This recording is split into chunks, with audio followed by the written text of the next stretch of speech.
Kaget dia di situ karena waktu sudah menunjukkan pukul 6:10 malam. Itu langsung macam disambar petir aku dan dia. Kok bisa? Betul-betul macam nggak masuk akal gitu loh, Wak. Karena waktu mereka lari hutan tuh kan masih siang, paling masih jam 1 jam 2 lah itu paling sore. Ini kami keluar berlari cuma beberapa menit, tiba-tiba udah maghrib. Bingung lah ini bertiga-tiganya bingung. Hanif nanya, Wak, ke bapak-bapak yang kebetulan lewat. Dia macam mau pergi ke masjid gitu.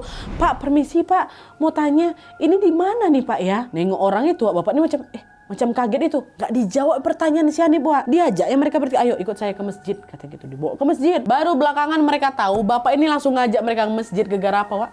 Gegara nggak tega melihat kondisi mereka bertiga kacau balau, rambut kami tuh dia udah acak-acakan, baju kami udah robek-robek, bahkan di muka kami tuh udah banyak luka-luka baret tuh loh, ha. Maka terkejut bapak tuh nengok kami nggak ngeh tuh. Nah, nyampe di masjid dibuatkanlah teh hangat sama mereka dan diminta untuk menunggu sampai para jemaah selesai sholat.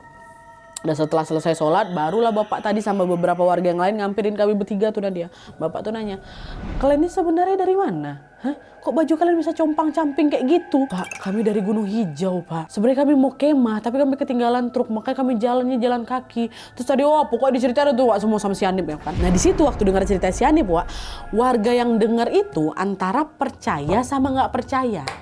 Kenapa? Karena pada saat itu mereka ini berada di daerah Bukit Kemuning, bukan di sekitar Gunung Hijau. Dan yang perlu kalian tahu, jarak antara Gunung Hijau ke Bukit Kemuning itu jauh kali, Nat, kata Kak Feni, jauh kali. Kalau ditempuh jalan kaki, harusnya itu kami baru sampai ke Bukit Kemuning itu 2 hari kemudian.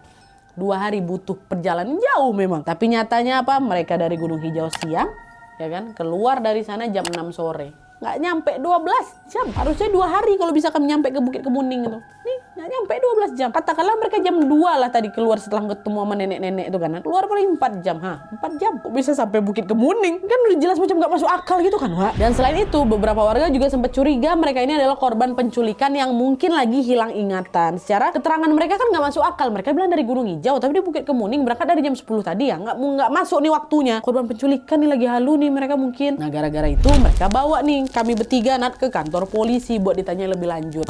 Dan sama juga kayak warga, polisi ini juga nggak percaya sama keterangan mereka bertiga, Wak. Ditambah lagi polisi juga curiga dengan penampilan mereka yang acak-acakan macam nggak mandi berhari-hari. Di situ polisi nanya, ini nih kalian ini bukan habis diculik kan?